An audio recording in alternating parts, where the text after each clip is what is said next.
Good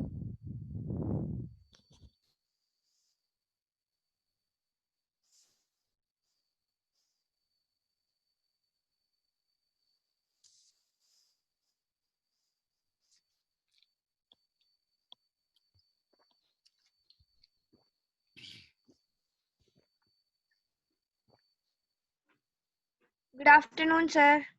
Good afternoon, Kavya.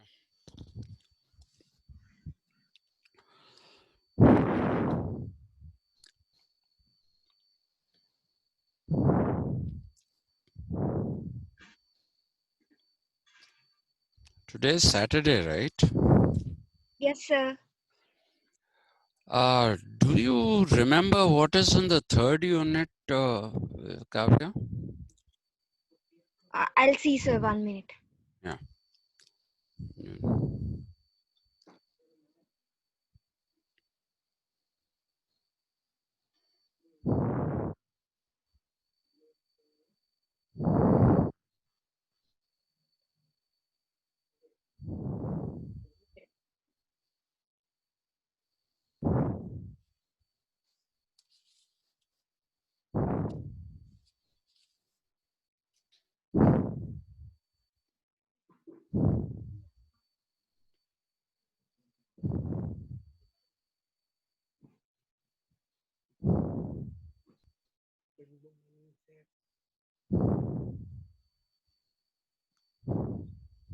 Sir, third unit is reformist currents.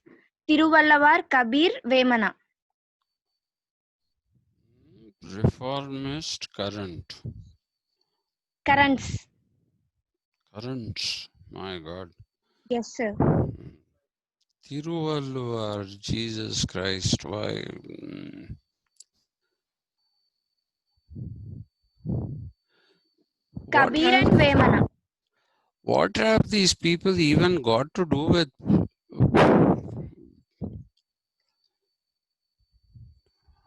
I really don't know what they have got to do with. And what's in unit 4? Nammalwar and all those. Alternative views Basava. Hmm. Zianuddin Baruni. Pandit Barani. Ramabai Barni. Barani. Not Barani. Barani.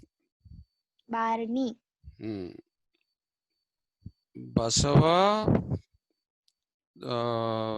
Barani and Ramabai. Pandit Ramabai. Pandita Ramabai. Yes, sir. Actually, I can be jailed for teaching Barni. Why, sir? It'll be like I'm spreading communal hatred. Barney wanted to massacre Hindus and particularly Brahmins, because he thought if you massacre the Brahmins, then Hindu society will become leaderless.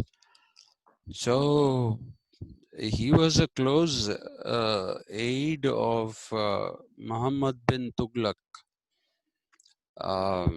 And a lot of things that he said also are there in Alauddin Khalji's this thing. Some people call it Khalji, some people call it Khilji. Anyway, we'll go to that when we come to that. But I am not going to spend more than one class on each of those thinkers. They are not political thinkers at all. And Then there is, why they put them in the syllabus? I am not sure. I have never been made a part of the board of studies, which makes the syllabi. I have put in 30 years of service, never been a part of the board of studies. And we used to have one paper of Indian political thought. First of all, most universities do not have a paper even as an optional. Uh, They don't have these. Okay, but if you say you want to study your culture and glory, it would suffice to go into the Vedic and the Upanishadic periods. And if you want, maybe discuss some of these kingdoms like the Mauryan kingdom, Mauryan Empire, then the Gupta Empire, and possibly a bit of the Rashtrakutas. And the Rashtrakuta Empire was amazingly big. And the most interesting thing is that, these empires that we are talking about, I have been telling you that the Chola Empire is a Brahmin empire. Okay. Apparently, it is not. And this I discovered very accidentally while I was going through uh, Indian culture and heritage. Uh, most of the South Indian uh, kingdoms actually didn't have any proper caste, okay, or any proper jati, even varna. Okay, so Brahmins who were in the Chola dynasty apparently married washerwomen. And so they said this is not really a Brahmin dynasty. So when you talk about the Brahmin dynasties, then it is the Shunga dynasty. Right, I told you that Shunga dynasty is the one that replaced the uh, Mauryan dynasty. Brihadratha was assassinated by his armed forces commander, who was a Brahmin, Pushyamitra. His full name was Pushyamitra Shunga. So that's why it became Shunga dynasty. So there was one dynasty which I am unable to recollect now in Sindh. It will come to me, which was a Brahmin dynasty. It looks like the Chalukyas were definitely Brahmins in the southern side. The Shatavahanas were definitely Brahmins. Good afternoon. Good afternoon, Anusha. But you will have to revise that Chola bit. Okay, they are not uniformly Brahmin. There are Brahmins in it, but they are not uniformly Brahmins. Okay, they have had intermarriages and all that kind of thing. And in fact, there are three dynasties: the Pallavas, the Cheras, and Pandyas. Chalukyas. Chalukyas. The Chalukyas are again Brahmins. Okay, and it seems as if I have to do a little bit of research on this. Not that you require this information, but even the Pallava kings were originally Brahmins, and the Rashtrakutas were those who later on came to be called the untouchables, and their empire was the biggest. So we can study those things so that we don't have, see, today all our information about ancient India is through the Ambedkarite lens. Okay, everybody has seen it only through Ambedkar's eyes. Now, without putting the great man down, he was a great man, but he was a man, I mean, a human being. And human beings are fallible. They are not infallible. They don't give you truths which are absolutely undeniable.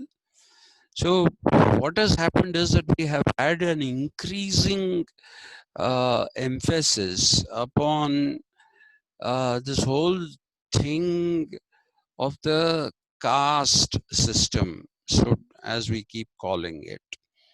And we have not actually done any proper research.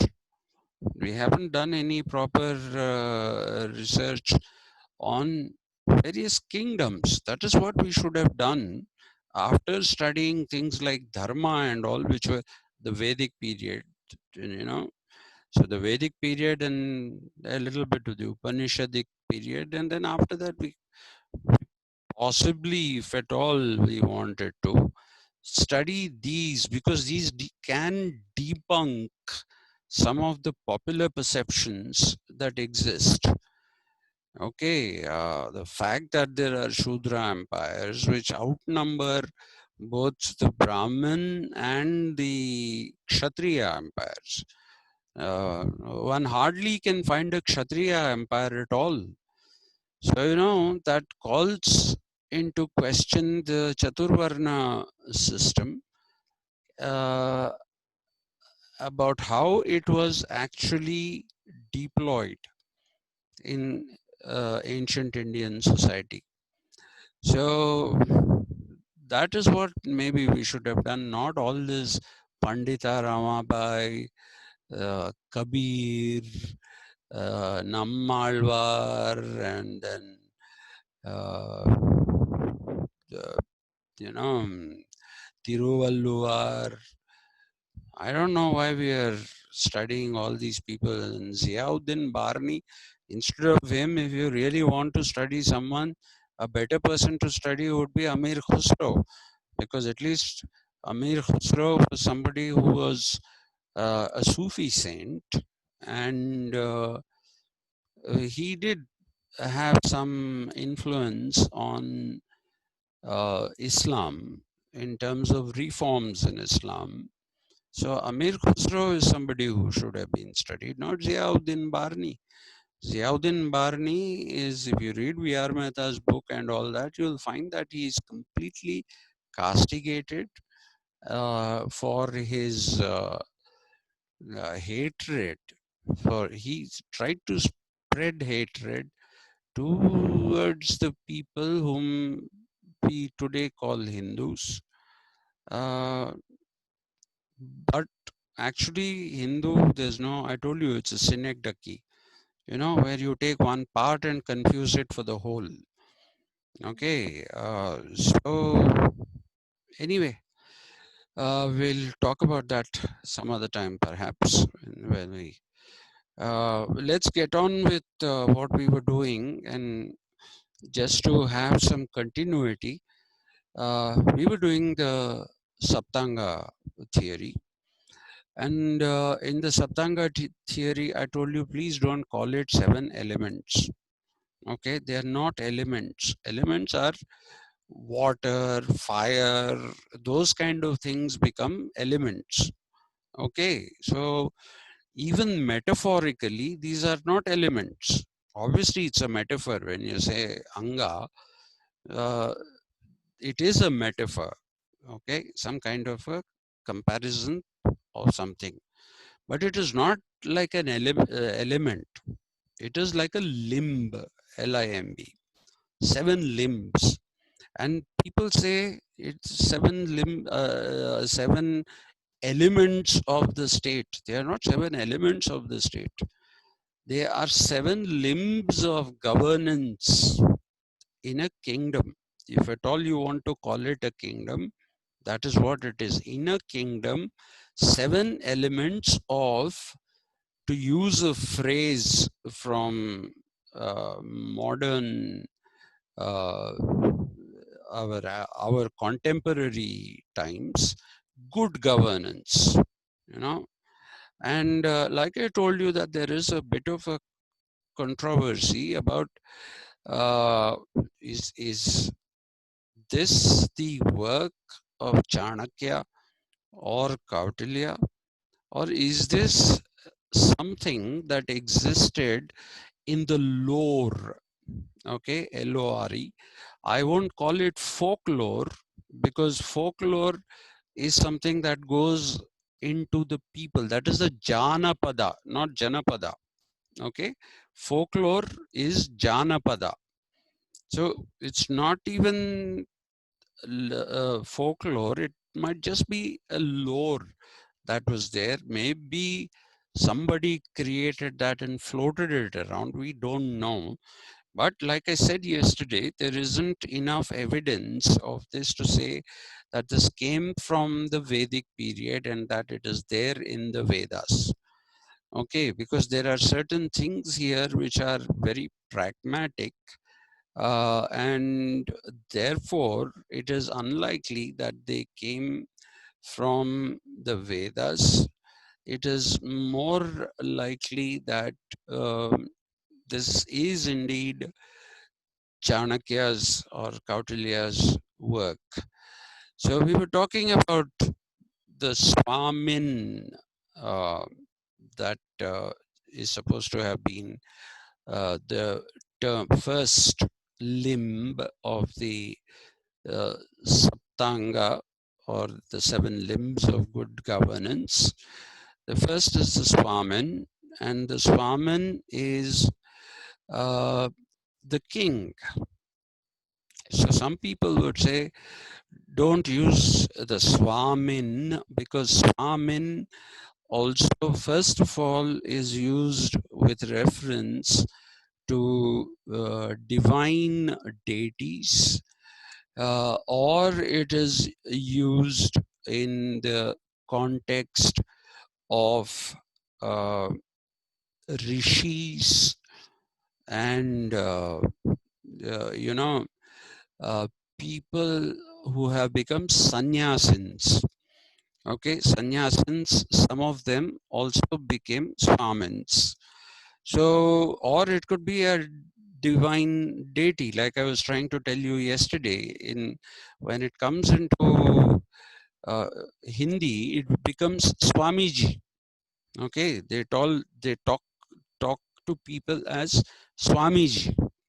Okay, that's Sri Sri Sri Sri Sri. Some 21 Sris later, he has some name. He's called as Swamiji, right? And so Swamijis are people of religion, or they are deities themselves, like you say, Venkateshwara Swami, okay, Kumara Swami. So these Swamin is the Sanskrit equivalent of these things. So we should perhaps not use that. And I told you that the other word is Raja. Okay, don't write Raja, because Raja is different. It's a Hindi word, and it's also an Urdu word.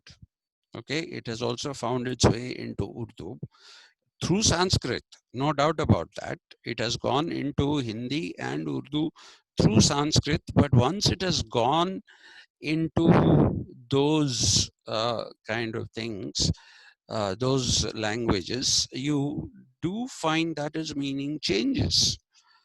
Okay, so therefore, Raja, R-A-J-H, Raja would be one way you can use the word, or you could also use the word Rajan. Okay, this I forgot to tell you yesterday. Rajan is again Swami, is Sanskrit. So the king can be addressed as Rajan. And but I told you, I think the most appropriate word for these things would be Vijigishu. Okay, and Vijigishu is somebody who is deserving of power, somebody who is capable of conquering, and somebody who's capable of suppressing things which are bad. Okay, that is the meaning of Vijigishu. It is written Vigisu, S has an accent on the top, a line which says shoe, not su, nor shoe, but shoe. Vijigishu it is. So the first of the limbs is the Vijigishu, because it is, and the Vijigishu, when we talk about him as having power, we should we don't necessarily mean that his power is how we understand power today. Okay, because the way we understand power is, some kind of uh, way to dominate, to kind of scare people. You say even goondas have power. Okay, um, you wouldn't want to go face to face with a well-known rowdy sheeter or history sheeters because they have certain power. And today, even politicians in the country, they have these hordes of people. They derive their power from these uh, elements who are essentially antisocial, and they believe in exercising their draconianism. Okay, if you read Paul R. Brass's book, Brass, Paul R. Brass, he talks about how politicians in India sustain themselves by keeping all these thugs, antisocial elements on their side in order to be able to frighten their rivals, not to frighten the people. Okay, if they start frightening the people, then that'll become counterproductive. But they have a show of strength with their rivals. So that is one usage of power that we have. But you can also get a power to influence people. Okay, so see, there are these three words that we need to understand: power, authority, and influence. Okay, modern political sociology will talk about all these. Okay, and this power is something which is usually personally derived. Okay, you can say somebody has a power over me.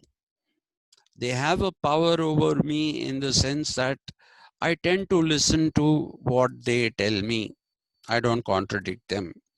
So power can be a personal thing. It's personal, derived out of a persona or out of the personality of one person.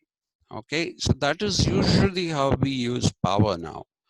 Authority is that which is derived out of office.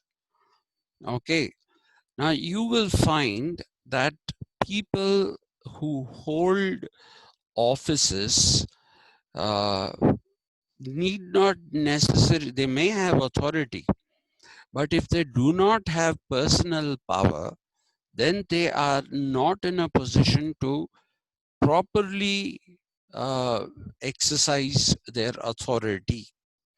Okay, they are not in a position to exercise their authority.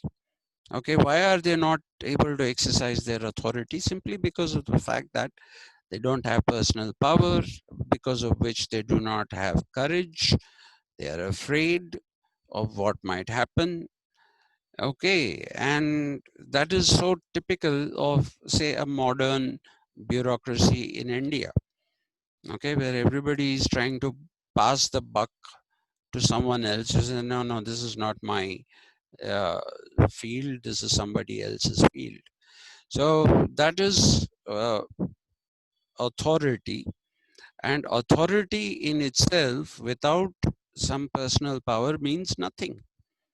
Like, take for example Rahul Gandhi. It is extremely difficult to envision him as a prime minister, simply because of the fact that he has been such a stupid man. And I say it not in a derogatory sense, in a kind sense. I say he's just plain stupid.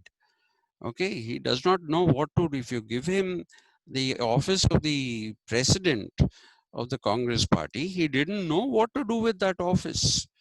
Okay, that brings a certain authority, right? And he didn't know how to use that authority. And I remember his speech in Bangalore or Bengaluru, where he talked about Amma canteens. Okay, the Amma canteens were set up in Tamil Nadu by Jayalalitha. These people had set up another system of canteens. Instead of referring to that, he kept referring to Amma canteens. And he said every city in Bangalore will have Amma canteens. And I counted throughout that speech. It was a recorded speech that I heard. And in that, he says this at least 6 or 7 times, that every city in Bangalore will have Amma canteens. So first and foremost, there are no Amma canteens there. That is an agenda of another party, not the agenda of your party. And what do you mean every city in Bangalore? You mean to say every city in Karnataka, right? You end up saying every city in Bangalore. So here is a case of a person who does not know how to wield the authority that is given to him. Unless you are capable of some kind of power, personal power, you cannot wield authority, because there'll always be dissent against authority.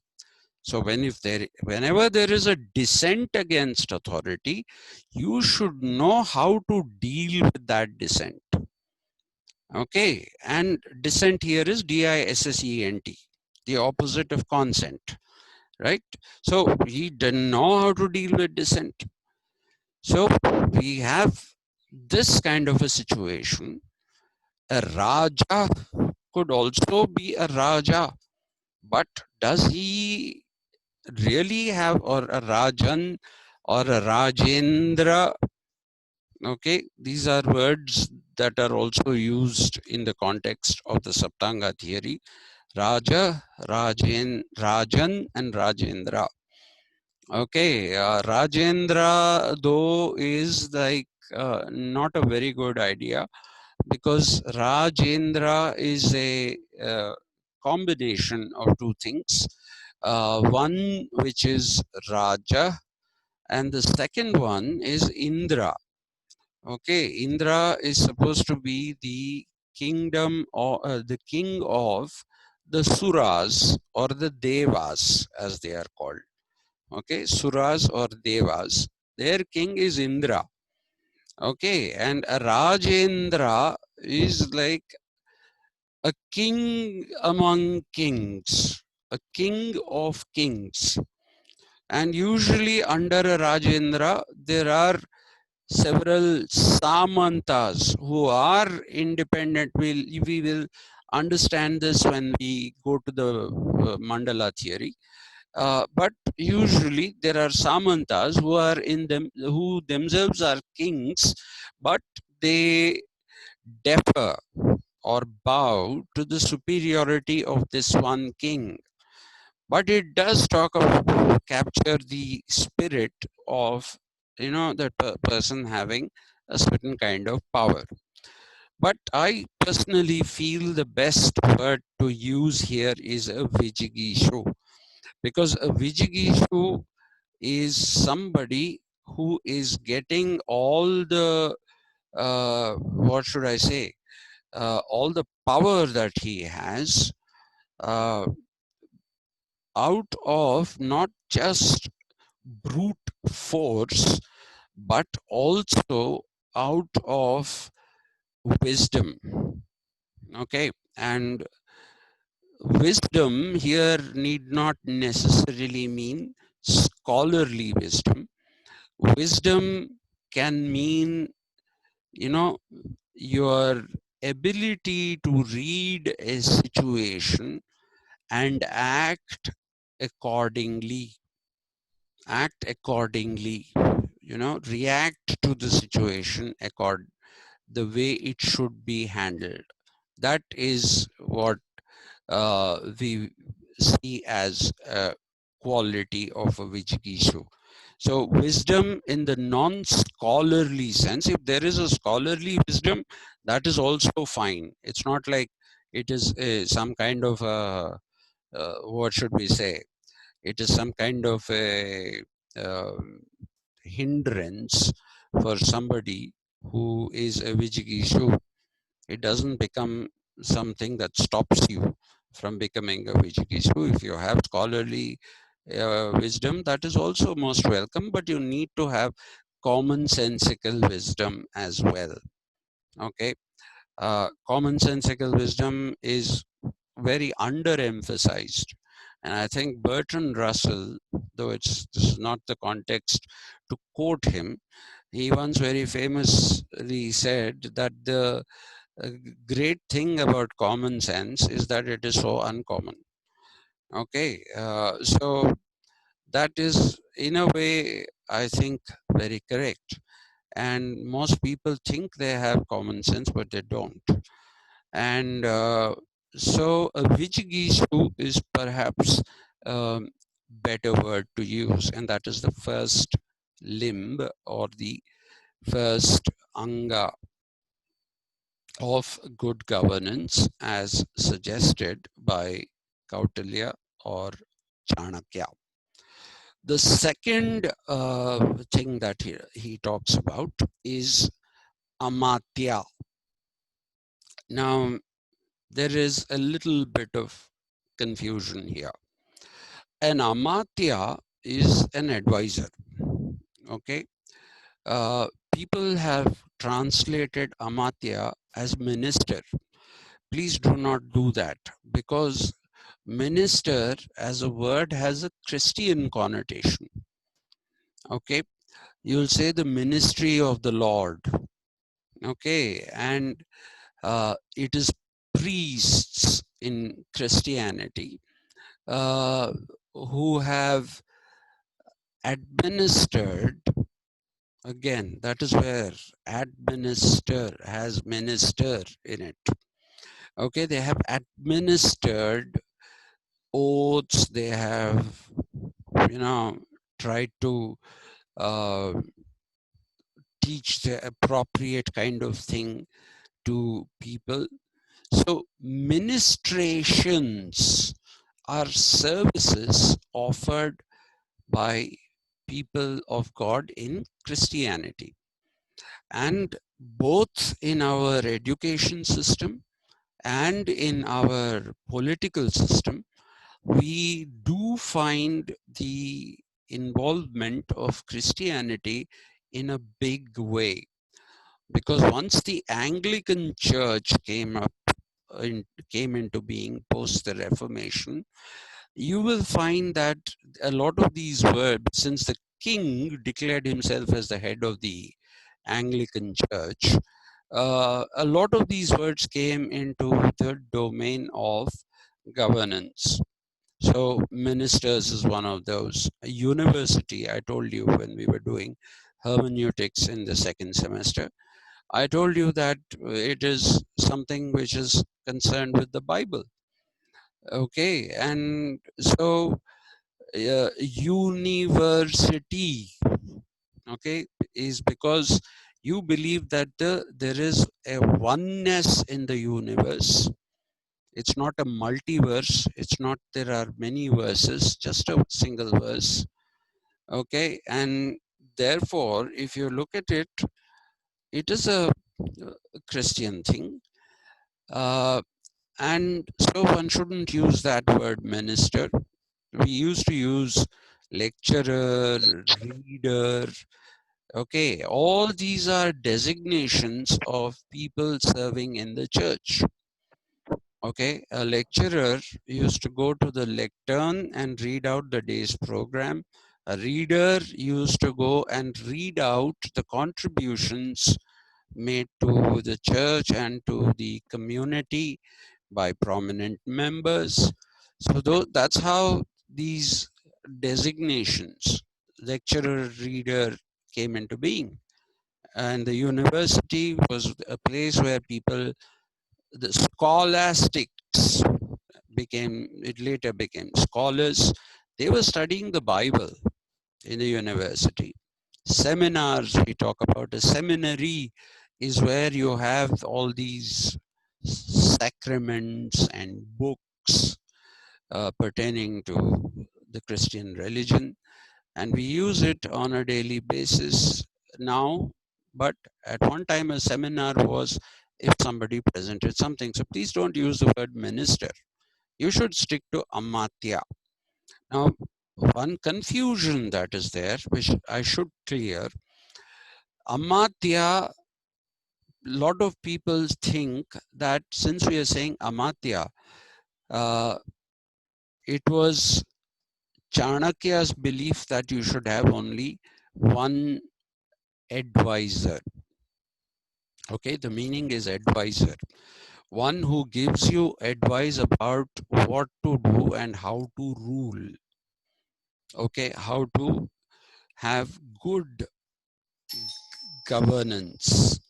That is what is talked about by uh, Chanakya when he talked about an advisor, right? So now what we see is the fact that uh, Amatya has been confused for a single person. I'm told in Sanskrit, in proper Sanskrit, Amatya is also plural of Amatya, of the singular.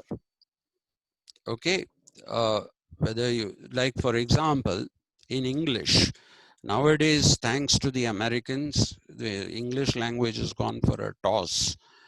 People now say aircrafts. Okay, but that is wrong.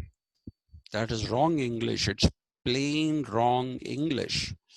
It is aircraft, even if it is something which is in what should we say, even if it is something which is in large numbers. It's aircraft, not aircrafts.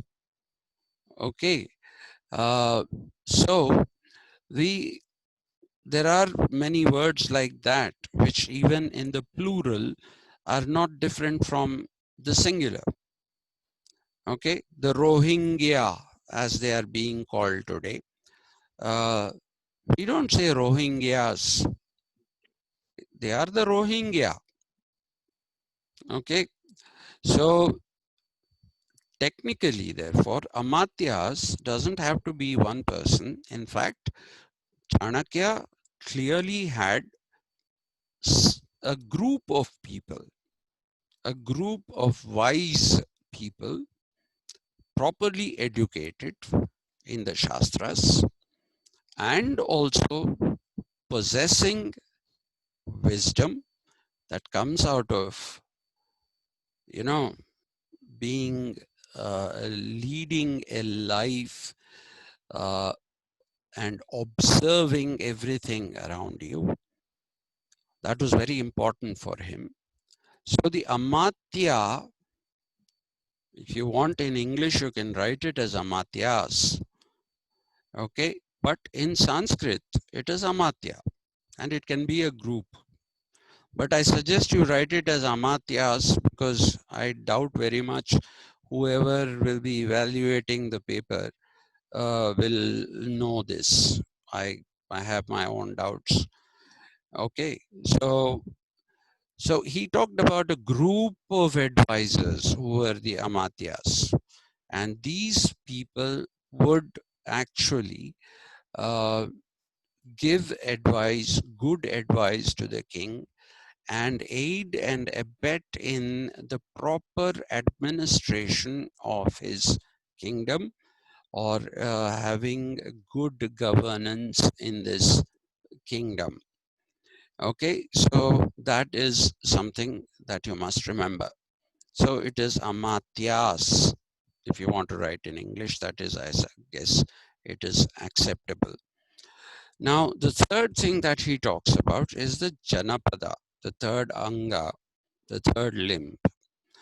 Now, here when you talk about the Janapada, in the context of Chanakya, the usage of Janapada is completely different from the usage of the Vedic Janapadas.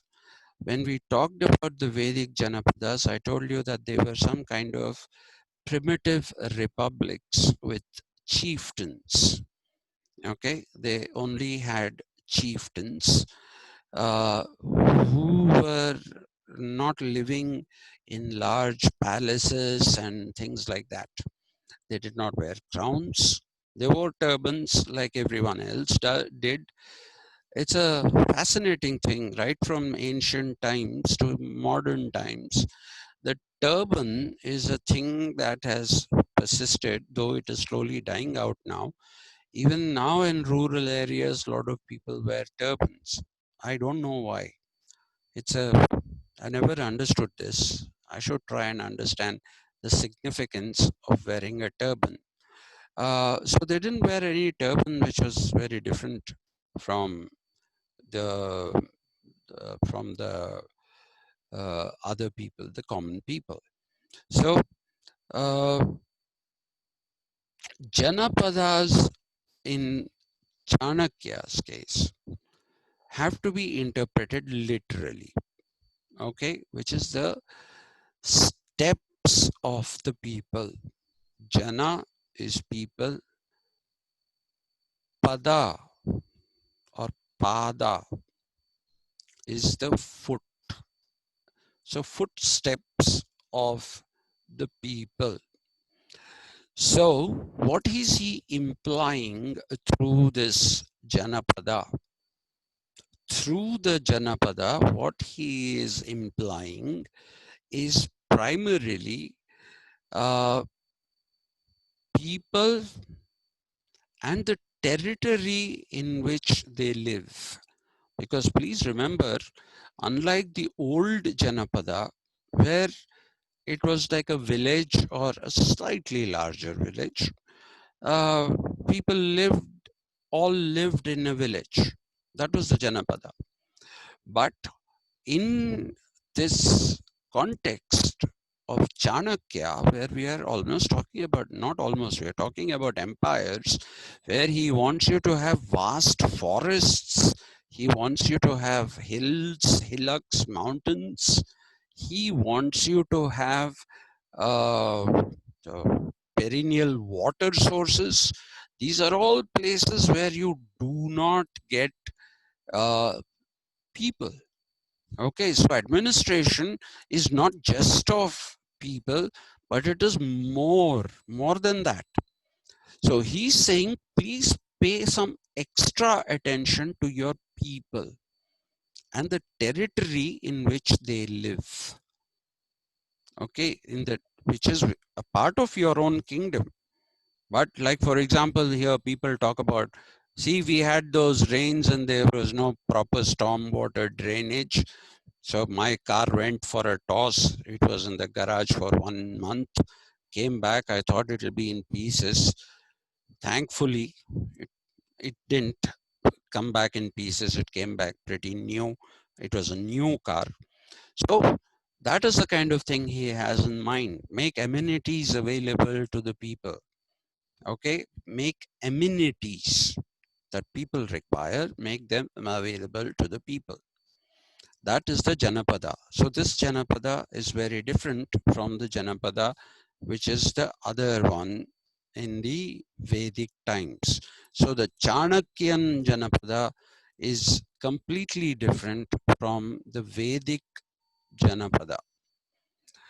The fourth Anga is the Durgam or the Durga. Okay, Durgam or the Durga. Either of the two are accepted, not Durga. Please do not write Durga, Durga, because then that becomes a name of the goddess. Okay, so it is Durgam or Durga, which is a fort or a fortress. Now there's a difference between the two. Usually forts are bigger, fortresses are a little smaller. Okay, so, and it is not as if every kingdom has only one fort. Okay, if you big empires, there were different forts, and fortifications were mainly used for the sake of the armies. You stationed the armed forces in the Durgas or Durgams. The forts were places where the armies lived. Common people didn't have to live in forts. Okay, this was the armies. And so if you have a, let's say your kingdom is like a square, then you'll have 4 forts in 4 different corners to protect the people, or you might even put 2 more in the middle and say they have 6 forts. So Durgam or Durga is also again plural, not singular. Please remember that. So you need to have forts and fort or fortresses depending upon what the necessity is. Please do not use it as Durga. Some translations will tell you Durga, Durga, Durga, or Hindi speaking people will say Durg. Durg is meaningless. Okay, Durg is meaningless, and Durga is the name of a goddess. All right, it says less than 1 minute.